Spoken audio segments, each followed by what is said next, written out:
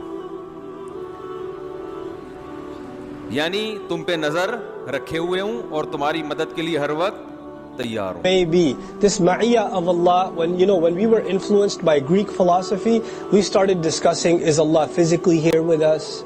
How is He here with us? If He says He's with us here, where is Allah exactly? When He says He's on the arsh, now He says He's with us. How do we reconcile these things? We're missing the entire point. The point of Allah Azza wa Jal saying He's with us, huwa ma'akum, is to know that you're never alone. Is to know that Allah's company is with you. It's to know that you and I are constantly in Allah's presence. First, Allah describes that He's this incredible king that rose on His throne, that created everything, that everything else is in submission to. Now, I don't want you to think about Allah for a second. وَلِلَّهِ الْمَثَلُ الْأَعْلَى. I just want to get a psychological state across to you. You're being told about this important entity that everybody has respect for, that has this grand kingdom, right? This really important figure. And then all of a sudden you're told He's right there next to you. What happens to you? Aren't you like shaken up, like, wait, He's here? He's with me? Does your behavior experience a change if you realize someone of that value, that importance, that grandeur, that scale, that magnitude is there? And by the way, if that important a person, at the human level, if that important a person was with you personally, ready to listen to you, would you not make whatever requests you possibly could? Wouldn't you? Allah Azza wa Jal offers His ma'iyya, His closeness. And I personally take from it, in the surahs that are addressing the weakness of Iman, perhaps the realization that Allah is accompanying us in our life. یہ اس ذات کا اتارا ہوا ہے جس نے زمین اور اونچے اونچے آسمان بنائے، یعنی رحمان، جو عرش پر جلوہ افروز ہوا. جو کچھ آسمانوں میں ہے اور جو کچھ زمین میں ہے اور جو کچھ ان دونوں کے بیچ میں ہے اور جو کچھ مٹی کے نیچے ہے، سب اسی کا ہے. ہو سکتا ہے یہ ہماری آخری ویڈیو، کیونکہ زندگی موت کا کوئی پتہ نہیں ہے. زندگی موت اللہ کے ہاتھ میں ہے. اسے ہمیں فالو کرنے کی ضرورت نہیں ہے. آپ کو اگر فالو کرنا ہی ہے حضرت محمد صلی اللہ علیہ وسلم کو کریں. آپ بہت بہت شکریہ آپ کا ویڈیو دیکھنے کے لیے. اسی طرح ہم آیتوں کو شکر گزار لوگوں کے لیے پھیر پھیر کر بیان کرتے ہیں.